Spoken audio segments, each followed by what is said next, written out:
Parkinson's disease is a progressive neurodegenerative disease of the central nervous system which manifests in motor dysfunction. It involves a decreased amount of dopamine in the brain, which results in loss of initiation and control of voluntary movement. Causes include idiopathic origin, environmental toxins such as herbicides and pesticides, brain tumors or injury, antipsychotic medication use, and genetics. Parkinson's disease is 1.5 to 2 times more prevalent in men than women. Onset is typically between the age of 40 and 70. The onset is gradual and insidious with ongoing progression. Classic symptoms include resting tumor, which can involve the hand, diaphragm, tongue, lips, and jaw. Rigidity, which is the increased resistance to passive motion when limbs go through their range of motion. Bradykinesia. This is evident in the loss of automatic movements such as blinking of the eyelids, swinging of the arms while walking, swallowing of saliva, and self-expression with facial and hand movements. It may involve only one side of the body initially. Another classic symptom includes postural instability, and this can result in impaired balance and frequent falls. In the initial stage, the client may present with unexplained unilateral weakness and upper extremity tremors. As progression occurs, the client may have more pronounced physical disabilities, such as a slow, shuffling, wide gait, as well as postural instability. In the final stages, movements are much slower and rigidity is more pronounced. Diagnosis of Parkinson's disease is made when 2 or more cardinal symptoms with asymmetrical presentation, such as bradykinesia, resting tumor, rigidity, and postural instability. These symptoms must be observed in the absence of other causes. There are no specific diagnostic studies to confirm Parkinson's disease. Tremor is the most common and often the first sign. It can be so minimal initially that only the patient may notice it. It becomes more prominent at rest and is aggravated by emotional stress or increased concentration. This tremor can affect handwriting, causing it to trail off, particularly towards the end of words. Tremor can involve the diaphragm, tongue, lips, and jaw, but rarely causes shaking of the head. With rigidity, there is an increased resistance to passive motion when limbs are moved through range of motion. There's typically a jerky quality when the joint is moved. Clients often complain of soreness, feeling tired and achy. They may have pain in the head, upper body, spine, or legs. Bradykinesia is the slowing down in initiation and execution of movement. It is evident in loss of autonomic movements such as blinking, swinging of arms while walking, swallowing of saliva, and self-expression with facial movements. This accounts for the stooped posture, masked face, drooling of saliva, and shuffling gait, which are characteristic of a person with this disease. Patients may complain of being unable to stop themselves from going forward, also known as propulsion, or backwards, which is retropulsion. Assessment of postural instability includes the pull test. This includes the examiner standing behind the patient. The examiner gives a tug backwards on the shoulder, which causes the patient to lose their balance and fall backwards. Here you will see the typical appearance of a client with Parkinson's disease.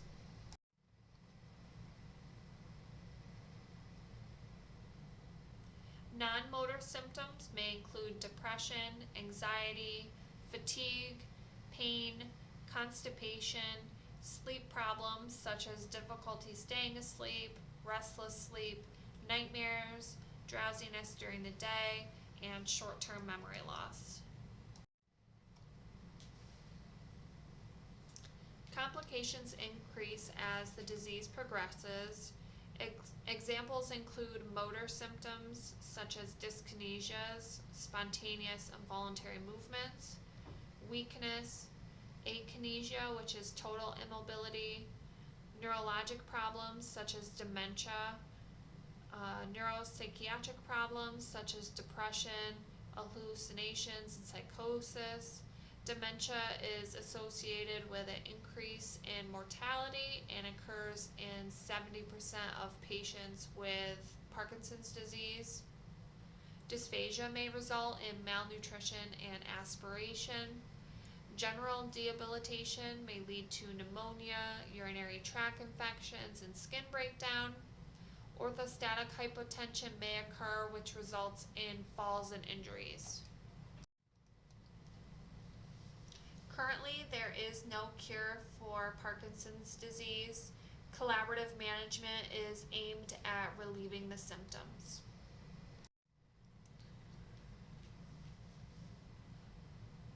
Medications are often initiated when symptoms become difficult or disabling. The use of only one drug is preferred, as there are fewer side effects and dosages are easier to adjust. Combination therapy is often required as disease progresses.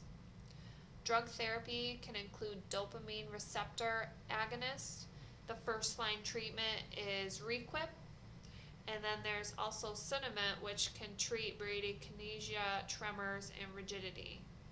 Anticholinergics may be administered to reduce tremors and drooling. Nursing interventions include administering Parkinson's disease medications as prescribed, safety and aspiration precautions. This can include fall precautions, raising the head of the bed when eating, having a suction set up at bedside, increasing fluid intake and stool softeners for constipation, encouraging self-care activities and independence, collaborating with physical therapy, occupational therapy, and speech therapy, psychosocial support, and communication techniques. Guillain-Barré syndrome is a disorder of the peripheral nervous system where there is an acute inflammatory demyelinating polyneuropathy. It often occurs 3 weeks after an infection and leads to a rapidly progressing flaccid paralysis. The client's immune system produces antibodies in response to the infection, which attacks the myelin of the peripheral nerves. Clinical manifestations include symmetrical ascending motor weakness and paralysis from the feet to the trunk and the arms, respiratory failure due to weakness of the diaphragm and intercostal muscles. The client may require intubation and mechanical ventilation. The client may experience tingling and pain, diminished or absent deep tendon reflexes, dysphagia, cardiac dysrhythmias, hypotension, paralytic ileus, urinary retention, and SIADH.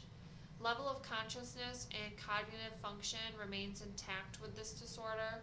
The pattern of recovery is the reverse of onset, and the nerves that were affected last are the first to improve.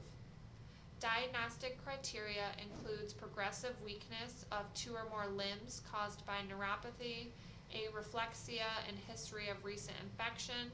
A lumbar puncture or electromyography may be performed. Management includes IVIG to decrease the autoimmune response and plasmapheresis to decrease circulating antibodies. Nursing interventions include supportive care such as mechanical ventilation, nutritional support, skin care, positioning, cardiovascular support, pain management, intensive rehabilitation, and venous thromboembolism prophylaxis.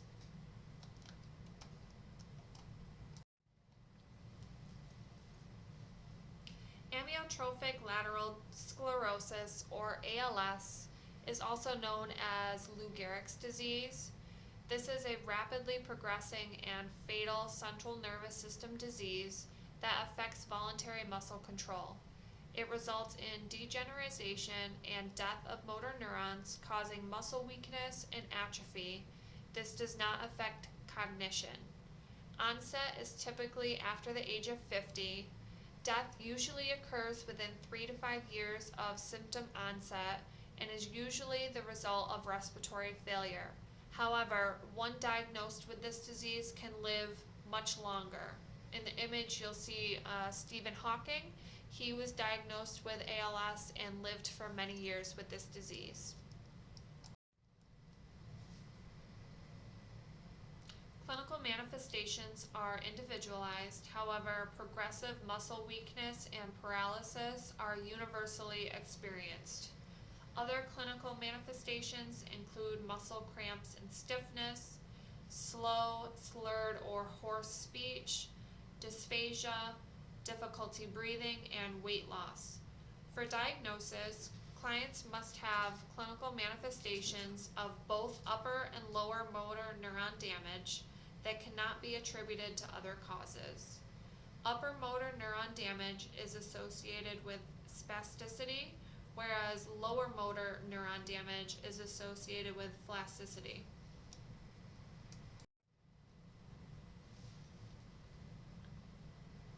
Medical management includes administration of medications such as Rilutec.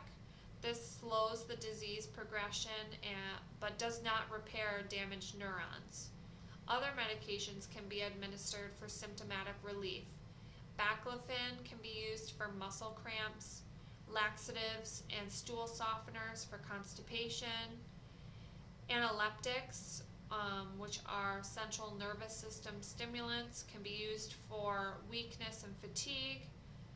Antidepressants for salivation, pain, and depression. PT, OT, and speech therapy can be utilized as well. Complications associated with ALS include aspiration of food or fluids, respiratory failure, pneumonia, pressure ulcers, DVT or PE, constipation, contractures, depression, and weight loss.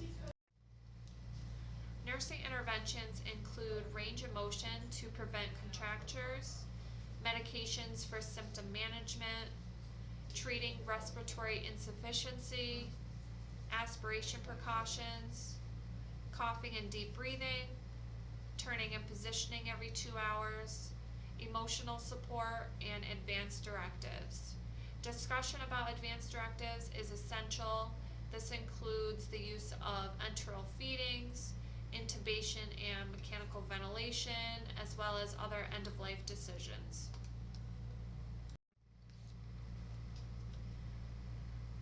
Myasthenia gravis is an acquired chronic autoimmune neuromuscular disorder. Antibodies bind to acetylcholine receptors on the muscle membrane. This disease affects younger women and older men, with the onset typically after the age of 50. There are no other known risk factors. It is characterized by localized skeletal muscle weakness and fatigue that may fluctuate throughout the day.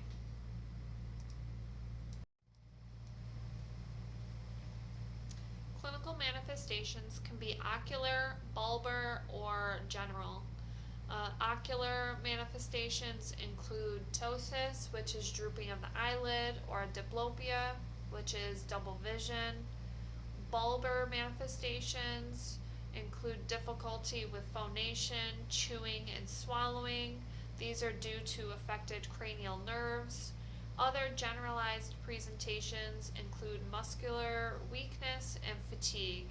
Weakness typically worsens late in the day.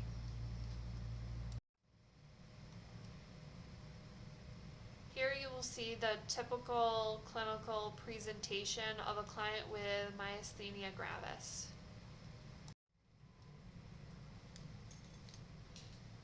Diagnostic tests include drawing an assay for acetylcholine receptor antibodies. A single fiber electromyography may be performed to detect abnormalities in neuromuscular transmission.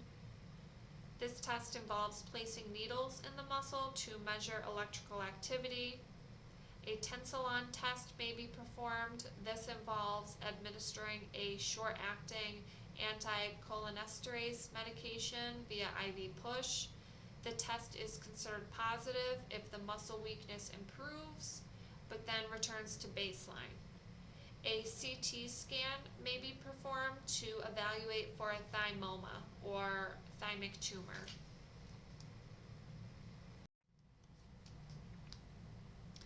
Medication management includes the administration of Mestinon.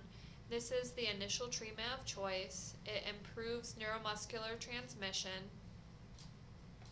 Other medications include immunosuppressants and IVIG.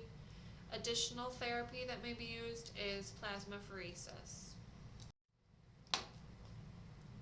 A thymectomy is usually performed within 3 years of diagnosis and in patients younger than 65.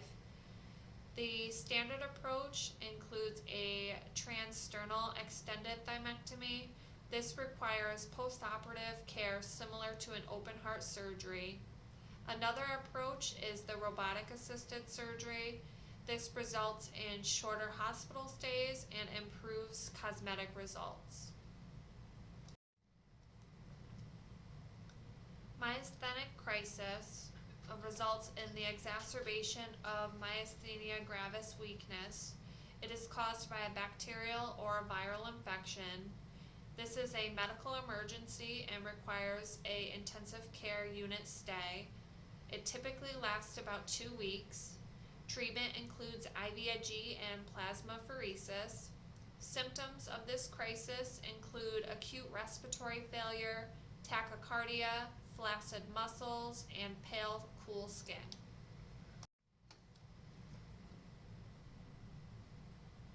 A cholinergic crisis is due to excessive anticholinesterase medication. Symptoms include bradycardia, muscle twitching, sweating, pallor, excessive secretions, and constricted pupils. Treatment includes temporarily discontinuing anticholinesterase medications. It can be difficult to determine whether it is a myasthenic or a cholinergic crisis. The tensilon test can be used to determine which type of crisis is occurring. When performing the test, if there is muscle improvement, it is a myasthenic crisis, and when there is muscle weakness and twitching, it is a cholinergic crisis. Nursing interventions include administering Mestinon prior to meals to minimize difficulty chewing and swallowing. Aspiration precautions should be implemented. The nurse should monitor the client's respiratory status and maximize independence. Education should be performed on medication adherence, avoiding crowded places, obtaining flu and pneumonia vaccines, and alternating rest with activity. Multiple sclerosis is a chronic autoimmune and neurological disorder in which the nerves of the central nervous system degenerate. There is a buildup of scar tissue or plaques that form during demyelination. Myelin is the protective sheath that covers the spinal cord and nerves. It also helps the impulses travel along the nerves at a faster rate. These impulses control muscle movements and transmitting sensory data. The CNS contains a blood-brain barrier that separates circulating blood from the brain's extracellular fluid. There is a breakdown of the blood-brain barrier, which allows immune cells to infiltrate and attack the myelin. With multiple sclerosis, the immune system is attacking the central nervous system. The onset is typically between 20 and 50 years of age. Risk factors include gender, it's more prevalent in women, race, Caucasians are more likely to have MS, positive family history, certain viral infections, and immunological factors. This image shows the pathophysiology of MS. You will see the damaged myelin sheath as well as the exposed nerve fiber. There are 4 types of MS. The first type is relapsing and remitting. This is the most common form of MS. It typically affects women in their 20s and 30s. It is characterized by relapses or exacerbations where new symptoms appear and old symptoms reappear or worsen. It typically lasts days or months, followed by periods of remission where the patient has partial or total recovery. The next type is secondary progressive. This is where there is a worsening of disease after relapsing and remitting. Relapses may still occur, but they will progress into general deterioration. Some improvements may occur after relapse, but there is no full recovery. The next type is progressive relapsing. This is where there is a gradual worsening of symptoms from onset. Relapses may or may not have recovery. And lastly, there is primary progressive. This is where there is a gradual progression with no remission. There may be temporary plateaus. It affects men and women equally and occurs in the late 30s and 40s. The disease occurs in the spinal cord, not the brain, and is less likely to develop any cognitive issues. Symptoms and severity are due to the extent of demyelination, location of scar tissue, and location of affected nerve fibers. Clinical manifestations include numbness or weakness in one or more limbs, partial or complete vision loss. This can include double or blurred vision, or pain during eye movement, also known as optic neuritis. The client may have tingling or pain, electric shock sensations that occur with head movements, tremor, lack of coordination and unsteady gait, speech impediment, fatigue, dizziness, cognitive issues, mood changes, impaired bladder and bowel function, and sexual dysfunction. It can be difficult to diagnose MS. Symptoms can be intermittent and they can mimic other diseases. Diagnosis is made by ruling out conditions with similar symptoms. The client will undergo a thorough neurological examination. Labs will be drawn to rule out other inflammatory or infectious diseases, such as vitamin B12 deficiencies, Lyme disease, HIV, etc. A lumbar puncture may be performed to test cerebrospinal fluid for abnormal levels of white blood cells or proteins. A MRI scan may be performed to identify brain lesions or plaques. Electrophysiological tests may be performed to determine how fast impulses are traveling through the nerves. Disease may not be diagnosed until long after the onset of the first symptom. Definitive diagnosis is made when the client has had 2 separate symptomatic events or MRI changes in at least 2 separate locations.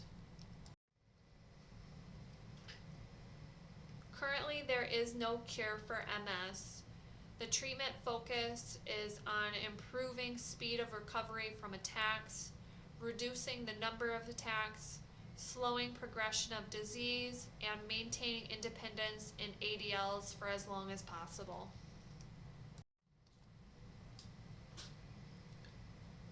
The client should avoid any exacerbation triggers by getting adequate rest and exercise, staying cool, eating a healthy, balanced diet, and relieving any stress.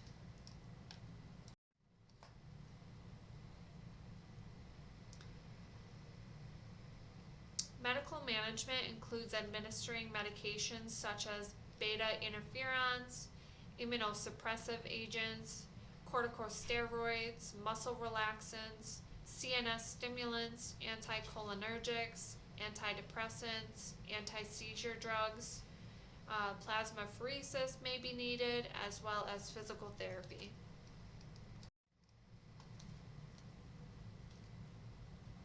Other interventions may be required in the treatment of spasticity. Surgery may be needed. The client may need a dorsal column electrical stimulation or a intrathecal baclofen pump.